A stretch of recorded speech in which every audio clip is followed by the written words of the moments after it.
কথাটা বলছি এখানে, কিন্তু অ্যাকচুয়ালি আমার বলা উচিত ছিল ধর্ম মত।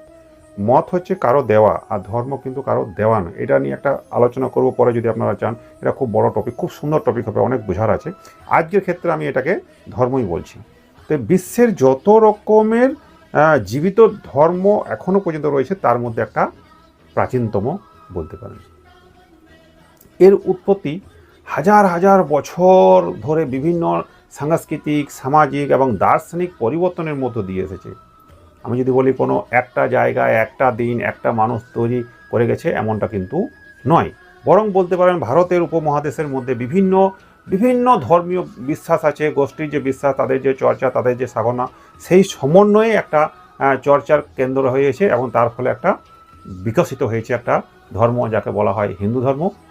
এর সম্বন্ধে ডিটেলসে যখন আমি বলবো, এর যে বিজ্ঞান কি ভিত্তিক আছে, সেইগুলো নিয়ে আলোচনা করব। অ্যাকচুয়ালি